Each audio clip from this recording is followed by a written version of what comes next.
about that. This is unexpected. And yeah, beginner's mistake. I didn't back up my presentation on a flash drive or on my external drive, on my cloud. So that's a great lesson of humility for me. So conscious business. Who had heard about conscious business before attending this conference today? Who had heard about conscious business? Okay, so you're probably familiar. A bit about my background. I went to business school. I was always interested in spirituality, philosophy. But I had a moment where I just felt that I wasn't really sure about what my path should be about.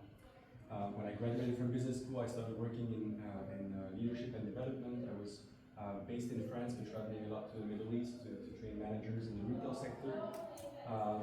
But at some point I was thinking, is this really what my life is going to be about? Like traveling business class, staying in fancy hotels and helping the retail sector prosper? Is that really, is that fulfilling? Although I love my job, but it didn't feel fulfilling. That's when I discovered integral theory, and that started a whole other journey. Fast forward a couple years, I spent 2 months in India at the Sri Aurobindo Ashram, doing meditation and yoga, and I had this call that, okay, maybe I need to stay longer in India and just let go of my life as a sort of business person, trainer, coach, etc., etc. But somehow circumstances brought me back, to France, and I thought, okay, how do I integrate together what I'm learning here in India with yoga and all these frameworks that I learned around integral theory, business, and so on and so forth. And I started seeing that in literature, there's some people who are talking about conscious business. So that's when I started diving into these sources that you mentioned. Beyond Ken Wilber, Fred Kaufman, Frederic Laloux, etc., etc. And I had the opportunity to teach a course in the business school where I used to go, where I was already teaching courses on soft skills that I put together. That's when I thought, okay, what if I created a course on conscious business? My challenge was that I thought, okay, how do I bring to students this knowledge and distill knowledge in an understandable way, in a relatable way for a lot of students who have never heard about mindfulness, etc. So this is when I came up with my own approach to conscious business. And the more I dived, the more I saw that many authors were talking about conscious business, but sometimes they were talking about different things. Okay? So for example, Fred Kaufman in his book called Conscious Business, who coined the term, calls it conscious business. And in my opinion, he talks a lot more about conscious leadership than he talks about conscious business. He's got a couple of frameworks that define a conscious organization. But if you want to look at conscious organizational design, I think authors like Frederic Laloux are much more helpful, or Brian Robertson with Holacracy, etc., etc. So I see that there's these authors talking about conscious leadership, authors talking more about conscious business, conscious organizational design. Then there's the whole field of sustainability that some authors don't talk about. If you read Fred Kaufman's book on conscious business, he doesn't talk much about the planet, in my opinion. He talks a lot about like leadership development and growth and so on, but not much about the planet. The planet is for me like so essential. How do we take care of our planet? So I'm looking at all these elements and I think, okay, how do we bring all this together? And that's when I started having sort of ideas over the years and iterations of the course that I started of, okay, how can we have a more comprehensive model to talk about all these things? So that's when I started to come up with this idea of a framework that will not only take into account the 3 Ps of corporate social responsibility, so the people, profits, and the planet. But how do we add extra dimensions that for me were left aside in this model? So when it came to profits, I thought, okay, profit, the bottom line of profit is important for business, but obviously we want a broader view. So that's when I thought, let's replace profit with the concept of prosperity. How do we create prosperity, which is long-term and which is holistic? People's health is included in prosperity. If you just look at profit, it's a convenient KPI. Okay. So I thought, okay, let's transform this P into prosperity. And then when we put the purpose at the center, that's what would allow us to have something much more anchored in who we are. Okay? If you look at purpose, purpose is at the core of what we do. Some authors talk about it. Fred Kaufman does talk about it. Another, Marco Robledo, another professor who presents here on a regular basis, puts purpose also at the core of his work. If you look at the work of like Raj Sisodia and John Mackey in Conscious Capitalism, they talk about purpose. So they have this triangle with sort of 4 Ps, and they put purpose at the core, and you're all here, for the place of purpose. And that's what also younger generations are looking for. If you look at Gen Z, they all want purpose. They want purpose first, and so they're going to be the ones, carrying the transformation forward. So we keep some of the P's. We keep obviously the people. Okay, people matter definitely. We transform profits into prosperity. And then we definitely want to take care of the planet, okay? And that's something that I find sometimes is missing in some approaches of conscious business, including some approaches to conscious capitalism, which sometimes transform the organization into something much more conscious. But what I find interesting is the whole trend being developed around like regenerative businesses. How do we have businesses that are not just that don't just reduce their negative impacts for the planet, but that actually have an actual positive and regenerative impacts. So instead of saying most businesses in CSR, in corporate social responsibility, say, okay, we're going to just reduce by X% our CO2 emissions by 2050 to reach the Paris Agreement. That's good. I mean, it's good. It's better than business as usual, but it's not enough. Okay, we need regenerative businesses. What if, as a species, we became a regenerative species so that we didn't just limit our negative impacts, but actually had a positive impact? That's when we look at the planet. Some of the trends that are interesting to look at are the regenerative aspects of business. And then when we look at the processes also, that's a P that I'm adding, the processes. How do we make sure that all of this stays sustainable on the very long term? If you look at great work done with holacracy or sociocracy or any forms of organizational design that sustain this on the long term, that's how we can maintain things. If you look at some of the things that you mentioned, Duncan, with like B Corps, full-purpose organizations, etc., that's how we can transmit this in the long term. If you look at real case scenarios, such as, for example, Patagonia, what Yvon Chouinard, the founder did by creating this foundation that's going to be the owner of Patagonia. He created a way so that when he passes away, when he leaves this planet and goes to the next stage in his journey, the company that he founded years ago, decades ago, is going to continue its mission and purpose and be helpful and healthy for the planet on the long term. So by tapping into this P of setting up the right processes, you can actually expand the impact far beyond the span of a human lifetime. And that's also important for the businesses of the sustainability of the business itself. One trend that we don't see in the business world is that a lot of businesses, the lifespan of businesses is shortening considerably. If you looked in the 50s, a lot of businesses had a lifespan that was like the span of a human being, approximately, like 65 or 70 years approximately. But a lot of businesses today, like the majority of businesses, have a lifespan of about 15 years. So what we see accelerating is also the death of businesses themselves. So there's a lot of 5 minutes left. No, you have a question, sorry. No, just an addition. This also relates to the lifetime of the products Yeah. that the industries produce. Absolutely, yeah, the products and the services. The acceleration that we see happens in the business world as well as a process. And then there's a whole question around progress. Okay, progress in the orange paradigm. Yes, we see that businesses strive for progress. They always look at continuous improvement, the technological progress, the material progress. That's what the business world thinks about all the time and is obsessed with.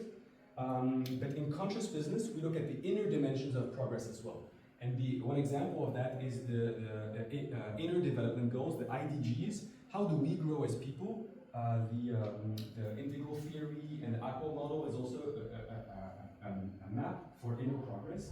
And the question for 10 minutes gone, not 10 minutes left. Okay, good.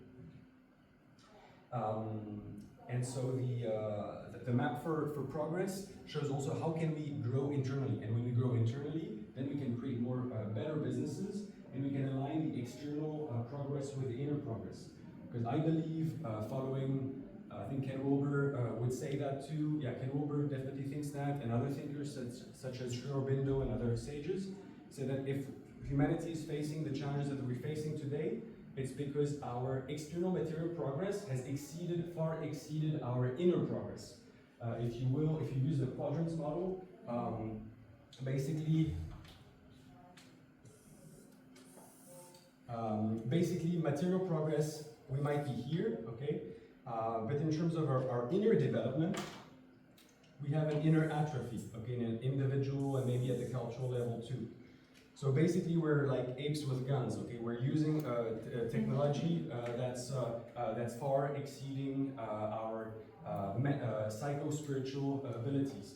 You give the code to a nuclear warhead to a person at the, to a terrorist, to a person at the red or amber stage of development, you get very different results than if you gave the nuclear warheads to the Dalai Lama. Okay, I wouldn't mind giving any codes to the nuclear warhead to the Dalai Lama or any enlightened being. Okay. So in conscious business, and when we think about progress, the idea is to work a bit more on here, so that we can develop the technologies that are adequate and that actually help our evolution of consciousness further. And maybe sometimes we will choose not to develop or not to use some technologies if we feel and sense that they're not healthy for us, for the ecosystems, for society, for all sentient beings. So that's part of the reflections behind progress. And then last but not least, the psyche. Okay, I mean, since we have many therapists here in the room, you understand that, I don't need to, but that's a word that when I use the word psyche in business school, I have to teach it to students. Like, and then I have to, to explain what it means. A lot of students have never heard about the psyche, so sometimes I say the psyche or psychological development, and then these are all the inner dimensions, this taboo word in the business world that people think about. So, okay, how do we grow? What does psycho-spiritual maturity mean? How do we evolve? And by the way, in my conception of conscious business, it's rooted in integral theory when we think about Ken Wilber, but it's a more sort of flexible model. So I've also trained at the California Institute of Integral Studies, where they talk about Ken Wilber, but there's many other integral thinkers that are very interesting that have brought also some critiques to Ken Wilber's thinking. So I'm thinking about Jorge Ferrer, who was one of my professors, for example. He's got a more sort of fluid model that he calls participatory theory. And so it's not a structured model with like lines and so on and so forth. So I call it a framework, but it's more an approach to conscious business is also like very flexible. It's not a super like strict model. It's more a way to think, okay, what are the 7 elements that we need for businesses to prosper, to thrive, and to create value and values for all on the very long term. That's the essence of my approach to conscious business. And yeah, I didn't really cover my proper slides, but basically I integrate many different approaches that I've gathered from many different fields that go in each of these categories, so I can speak to a couple of them here and now, but I'll be happy to send you all the slides anyway. I was going to do that anyway, and I'm happy to continue the conversation. But basically, when we look at the people, it's about taking into account all stakeholders, including like indigenous people and indigenous traditions, so that businesses can also learn from them, and it's not just a sort of top-down way of like exploiting people. If you look at the planet, it's like all the sustainability initiatives. If you look at the SBTI model, like the science-based targets, like to reach the Paris agreements, but also take into account like biodiversity, regeneration, regenerative organizations, etc., etc.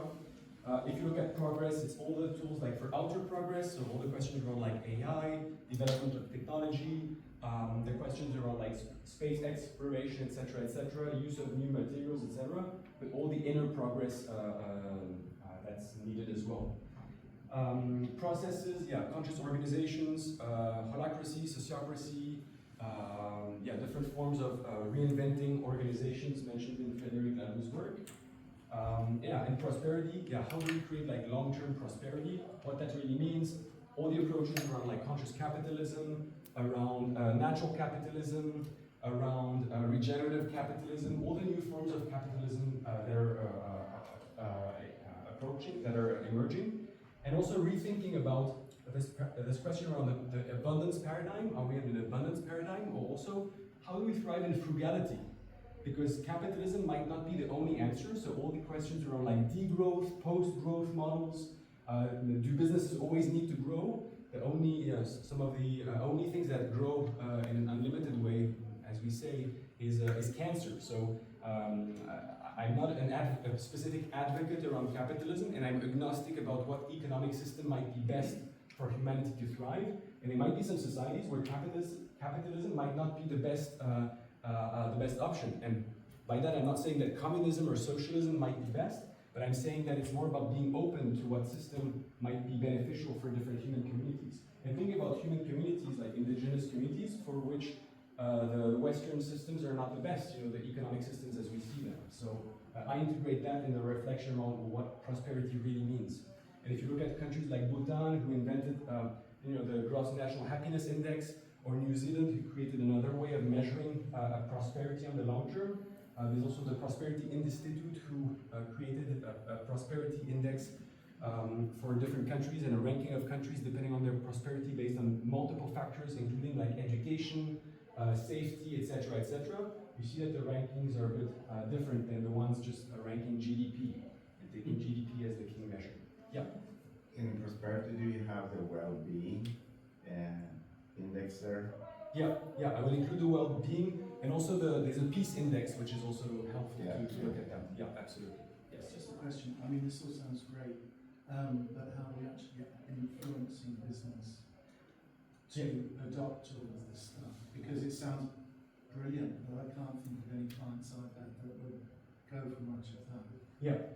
So I have to say, right now the influence is very limited. I'm planting sort of micro seeds when I teach this class with students. So we have about like 100 students taking the class each year.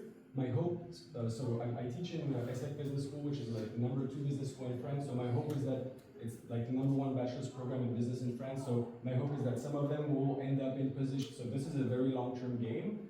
When I consult with companies or do coaching, I don't go through the whole spectrum thing because that's not what businesses need. But I hope I do point them in some directions. So at this point, there's very little impact that this work is having, and it's the first time I presented in a conference like that. So I also wanted to get some feedback on the model. I've never had a client say, "Oh, look, we'd love to do a holistic assessment of what we're doing." But I help them to point them. I help to point them in maybe some dead angles that they have, and that's how we. Thank you. I don't want to be a cold shower. I just wanted to. No, but it's a perfect valid point. Just an idea how CEOs and decision makers could be approached. Just like a spiritual mentor or teacher approaches a student. Student has a lot of questions, wants to see everything at the same time, but he's not ready to embrace the answers of the information. So just a step by step, and then just provide the information and the specific CEO is business school is ready for that. Thank you. That's a really good point. And sometimes they'll come with a question.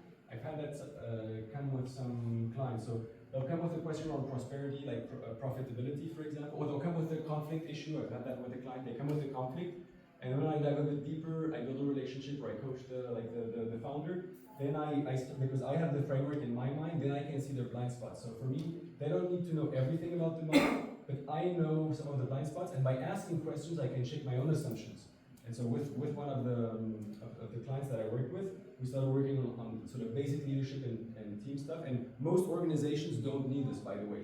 If we just start with like nonviolent communication and whatever, I mean, that's what most people need on this planet. It's already, when you're here in integral circles, we're already, in a bubble, we're up in, very conceptual stuff. Most people don't need this.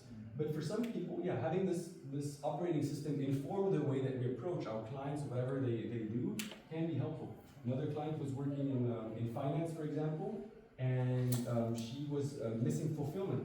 So I asked her, "What do you do with your free time? Do you ever volunteer?" And she didn't think about volunteering. I asked her, because, okay, I don't care about her making more money, she's got enough money, but I was like, okay, what cause is important for you? And she said, "Oh, I like to help people who are like in need, who don't have my financial situation, So, okay, what could you do about that?" And so she thought about volunteering to help people who are less privileged, for example. So these are just ways to inform our thinking. Maybe one more thing, since you like conceptual things. What's important about the relationship between these different aspects is that it's a fractal nature. Okay, thank you. There's a fractal nature to all these things. So each of the 7 dimensions is contained and contains all other 7 dimensions. So when you look at prosperity, for example, prosperity contains all the other dimensions too. So when you put purpose at the core of what you do, that's when you generate a very long-term prosperity. When you put the planet, when you take care of the planet will take care of you, will take care of your prosperity automatically. Okay, and vice versa. If you neglect that aspect, it will backfire, and you know that probably if you look at that psychologically speaking. So I didn't want to speak to that. And the final thing I want to leave you with is the idea that these aspects cover all quadrants. Actually, there's an updated version of that because I got some feedback and I updated that. But all the 4 quadrants are covered by the 7 pillars of conscious business. So it is integral friendly. Let's put it this way. So yeah, thank you very much for your attention. I'm happy to have a discussion, open discussion, and continue conversation also after. Yeah, thank you very much.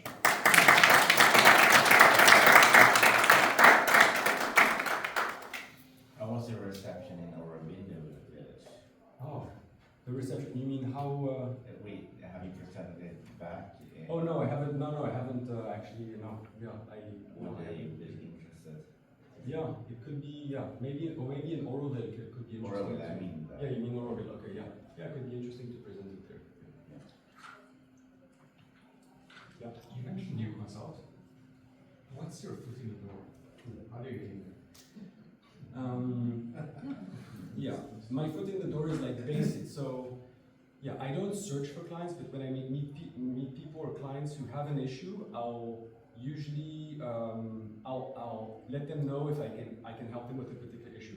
I didn't mention that I have a background also and I still teach and train in negotiation and conflict resolution. So sometimes some people say, oh, we're facing a conflict in our team. Okay, what do you think? And then I give them, like advice, or I help them out with like conflict or management or leadership questions. And then it takes time to build the relationship, but once the relationship is built, then they can be open to things that are like broader, like in terms of like organization or purpose or things like that. So that's the foot in the door is like, oh, my toe is hurting, can you help me? And then we have a sort of, oh yeah, what about the rest of your body? What's happening in the other parts? And that's how it works.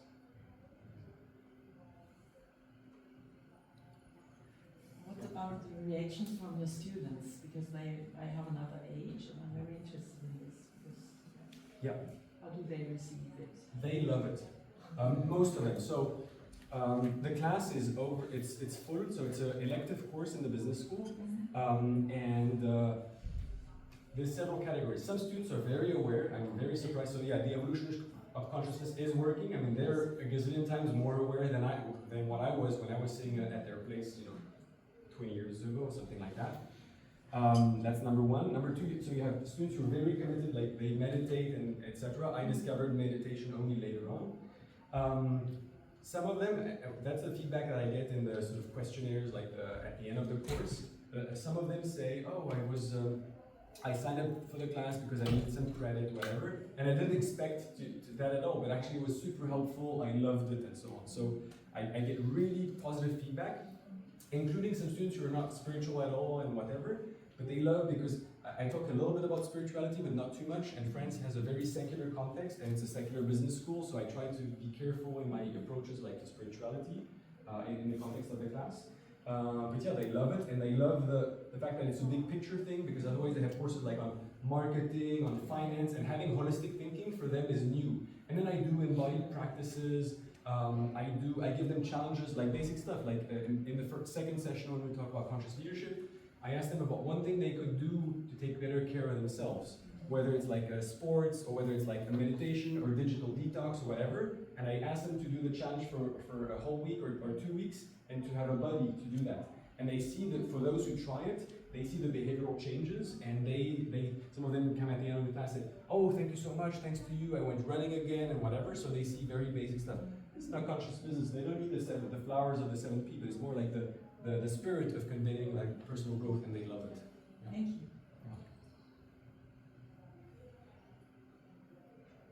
Thank you so much. Sorry, yeah. That purpose thing, there's also other ways of framing the purpose, like from the Japanese tradition, like ikigai. Yes. Which also includes some of the 4 quadrants in the ikigai. So. Yeah. Yeah, thank you for bringing up ikigai. I didn't mention it, but in the models, I mentioned the ikigai from Japan and Swadharma from India, like being on purpose. And these are conceptual or philosophical principles that I discuss for purpose. Yeah. Yeah. Thank you for it. Yeah, I was thinking about purpose.